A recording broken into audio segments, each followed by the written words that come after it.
Welcome back. So, for this aspect of sociocultural linguistics, we're going to be focusing on gender and sexuality, and especially on the ways that language plays a role in understanding things like gender and sexuality. So, this is my area of expertise, my area of research. And when we think about this field of language, gender, and sexuality, we're coming to this with more contemporary definitions of sex, gender, and sexuality than previous or more traditional understandings. So the way that we think about this is that these are largely understood to be mostly socially constructed ideas.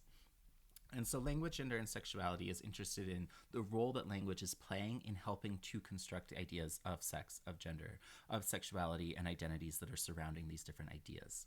So despite the fact that traditionally there's common mappings of sex and gender and sexuality onto each other, that they're expected to relate to each other. So if you're born assigned male, then you're seen as masculine, you're expected to be sexually interested in women. We actually think about these as distinct ideas and distinct terms that can be researched independently, even though they do interrelate with each other.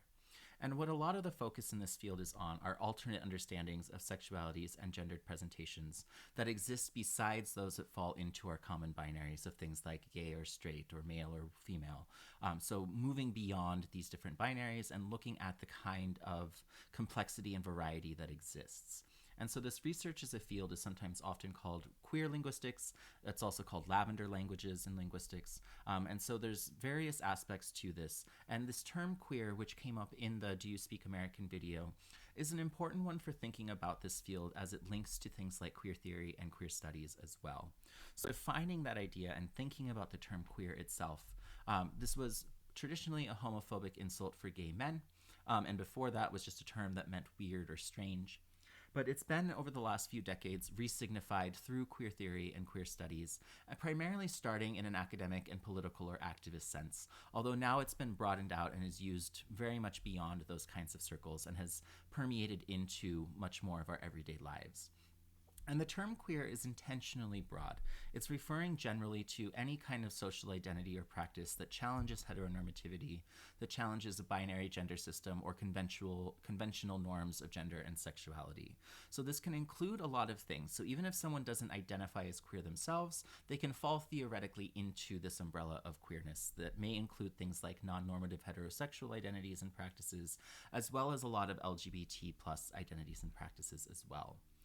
And a lot of the language use that comes around with queer linguistics and when thinking about why certain groups of people that are within this queer umbrella are using language in certain ways comes about because of various historical elements. And one aspect of language that was very popular in the early to mid 20th century in England was a type of queer slang called Polari. So Polari is something we don't really see in widespread use any longer, but it was very common earlier in the 20th century, traditionally used by gay men, sometimes by sailors and actors. And this was used as a code to sort of protect themselves and be seen by other people that understood it as a sort of protective mechanism to know who you could talk to and who you couldn't. And this is a little bit of an example of what it looked like. So, Omis and Polonis, how bona de varda your dolly old eeks.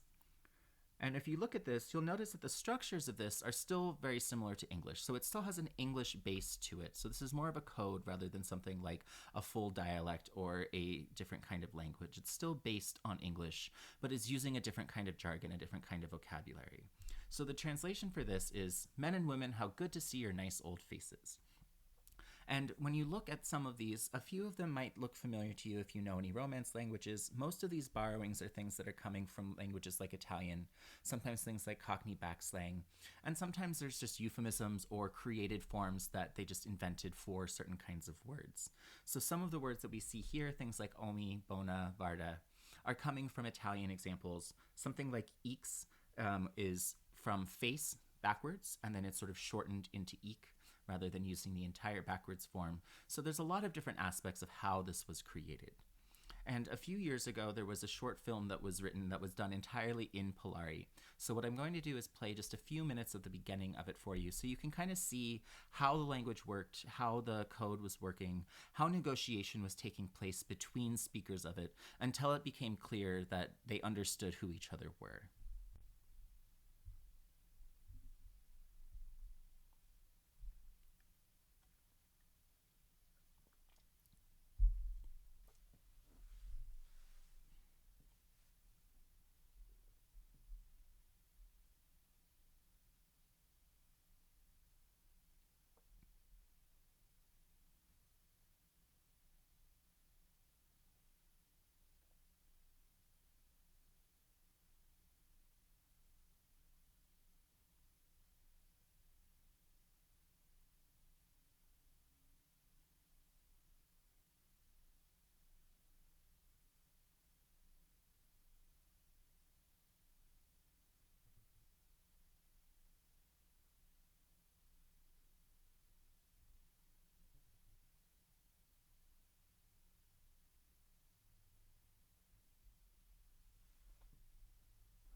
So you can see in the example that the person with the cigarette is sort of testing out the waters using some of these terms like three drags and a spit to mean a cigarette and a light, Bonapartes for nice shoes, plates meaning feet, to sort of test out how that reaction is. And you can see the confirmation in the negotiation when at the end the other person says, I've got your number, or I'm onto you, I know who you are, I'm understanding this form of language.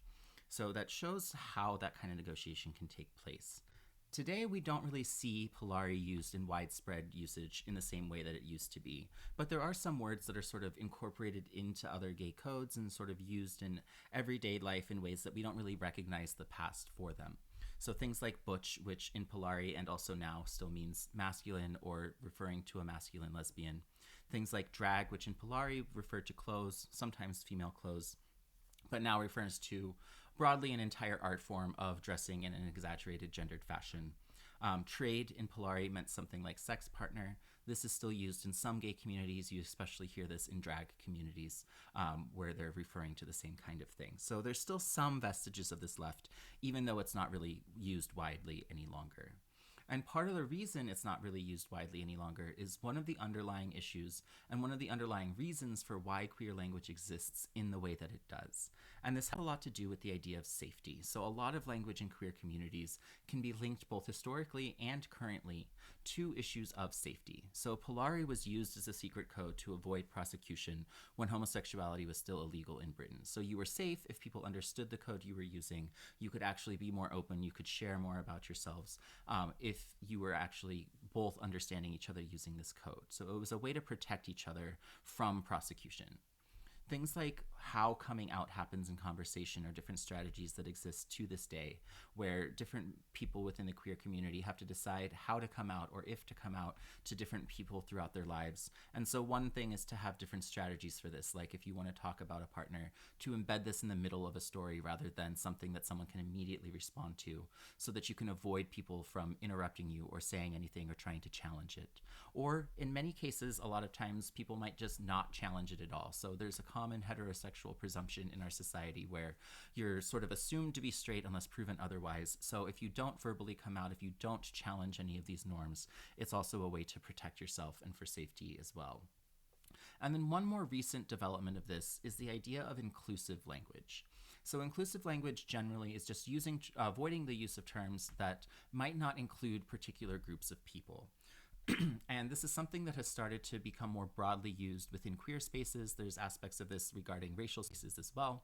But the idea of inclusive language in general is just the use of language that's aimed at raising consciousness of the potential harm that certain words or phrases or reference terms can have towards individuals that have non-normative identities. So some examples within the queer community would be using partner instead of boyfriend or girlfriend, or using gender-neutral pronouns. These are things that have become much more widespread. So the idea of singular they, for instance, for non-binary people, or neo-pronouns like Z and Zir are other examples of these as well. And another common one is avoiding gender terms such as you guys. So even though this is a very common way to refer to a group of people in most dialects in the country, a lot of queer groups will avoid using this because of the connotations it has with gender, and instead use something like folks or y'all instead. So that gives some ideas of some aspects of queer linguistics and different ways that sexuality can play a role in language usage. And for the rest of this, we'll focus on some aspects of the beginnings of how language and gender studies really started. And this started with a look at what was known as women's language. So this first began, the first sort of major theory about language and gender as it was seen together was by Robin Lakoff in 1975. And she proposed broadly that women and men speak differently. And most of the linguistic features that she proposed involved some aspect of powerlessness. So she said that women's way of speaking indicated their second-class status in society. So they were using language that was seen as trivial or ladylike or powerless. And all of these features really worked together for this linking idea of not having social power. So in the absence of being socially dominant, the idea of powerlessness is really central and underlying to all of these different claims. So I'll briefly go through some of her major claims for it, and then we'll talk briefly about some of the things that have happened since then. So there were lots of claims about women's language when this was first written. So first, that women use words about, quote, women's work. So these were things that she called trivial domains, such as sewing or fashion or color terms. The idea that women are more likely to use more specific color terms than men. They're more likely to be familiar with a sewing or a fashion term than men are going to be. And there may be some truth to that now, but it's not just an idea that women are able to do this and men aren't. There may be other reasons for why that happens. She also claimed that women use what she called empty adjectives that men don't use. And these are what she's referring to are these adjectives that express a generally positive attitude towards something. And she claimed there were two kinds of these adjectives. There were gender-neutral ones that anyone could use, things like great, terrific, or cool. And then there were women's ones that only women would be using, such as divine, charming, and cute. And we can see that that's not really happening consistently in a gendered way any longer. And it also treated male speech as the norm. So there were gender-neutral ones that men could use, but then there was a specific subset that were only for women. And then she also made this claim that women will use more standard grammar and phonology than men. And what she's referring to with this is that it's more standard or more formal than is typical, a sort of hyper-standard use of language. And this is one that does ring true even today, that women tend to avoid non-standard forms more than men do, especially in social situations of mixed gender company.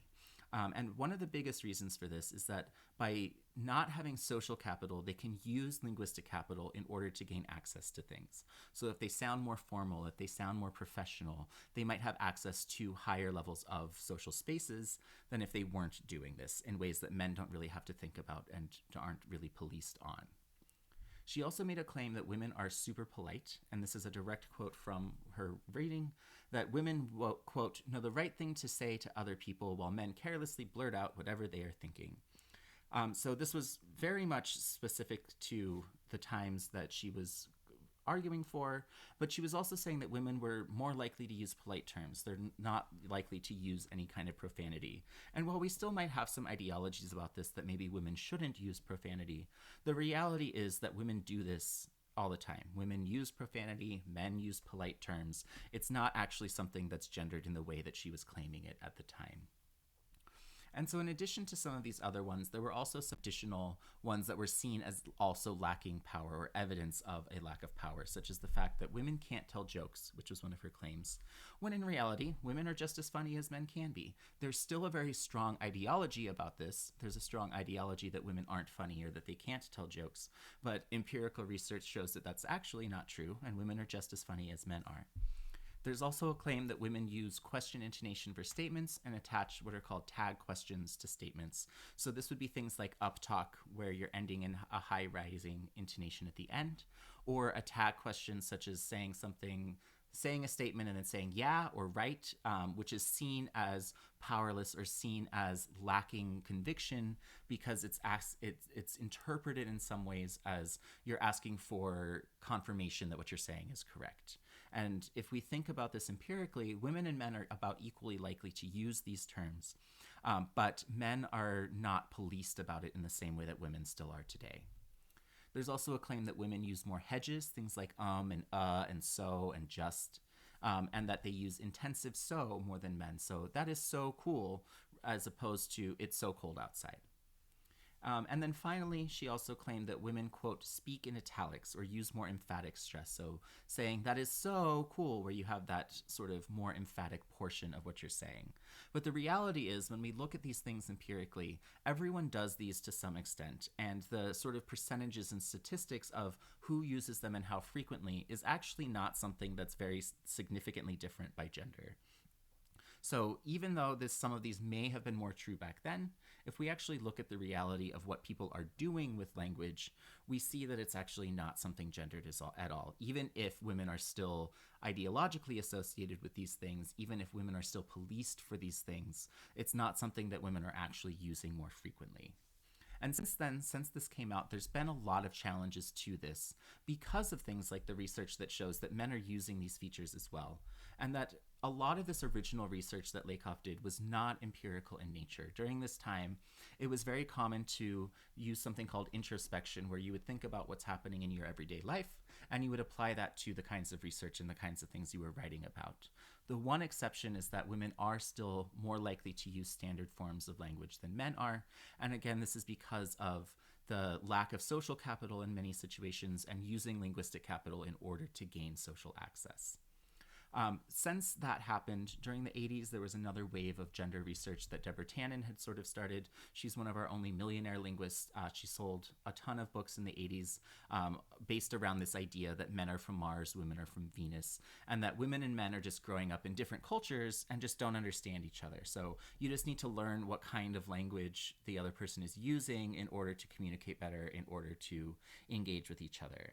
And this has also been challenged a lot and understood to be too essentialistic, too simplistic, and not really getting to the nuances of things. So most of the more recent research is exploring nuances of individuals or groups or communities that are using language in a certain way, rather than trying to make blanket statements of an entire gender or entire sexual identity. And you'll notice that a lot of this focus is on women and women's language, and there really wasn't a big focus on men in earlier forms of language and gender research. They were often invisible or not discussed, and when they were, it was usually only as a sort of default in comparison to what women were doing.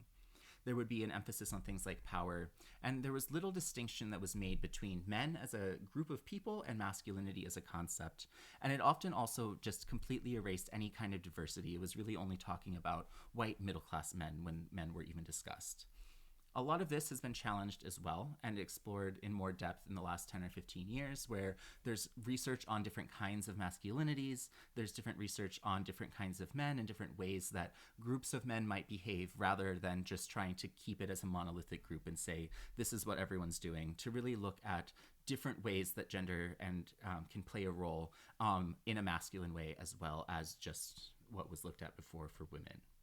So to summarize what we've talked about over this unit, there's a lot of different ways we see language used by different groups of people for different reasons, and a lot of this links to identities. So a lot of the work that's done in sociocultural linguistics is based on identities, because identities are very important for conveying who you are to the world, but also how you're interpreted by others in the world. And language plays a huge role with this. So even if you are portraying one thing, someone might be interpreting something different. And there's a lot of those ideologies that exist about the ways that groups of individuals, whether racialized groups or different gendered groups, should or shouldn't use language in certain ways, even though a lot of these are very simplistic or just completely not true. So all in all, it's important to take away the fact that almost everything we do with language signals who we are, where we're from, what our identities are, how we want to be portrayed in the world, and how we're going to be interpreted by others in the world as well. So that covers sociocultural linguistics. As always, if you have questions, send me an email, schedule office hours. I'm happy to dive into these topics with you in more depth, and I'm happy to answer any questions that you have.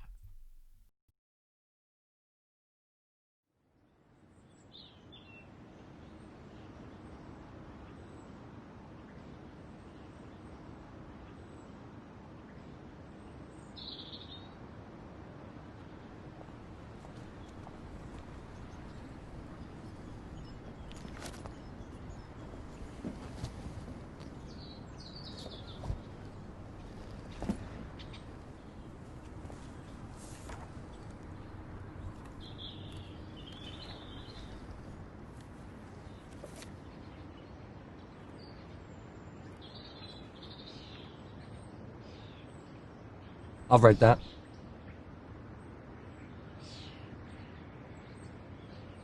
It's all gobbledygook. Ending's naff too.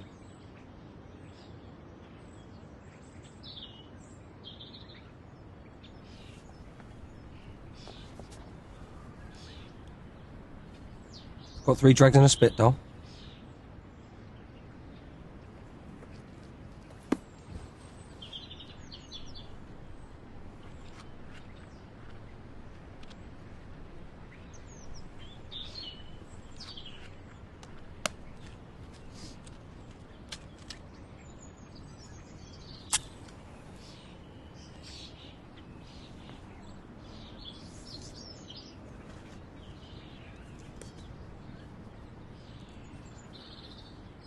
You from round here then? More or less. Iron's the place to be. Owner bats, what size are your plates? 10, I think. What about your luppers? They're size 10 too. But you play the Striller's real boner. Is this your usual spot? How do you mean? I've got your number, Ducky.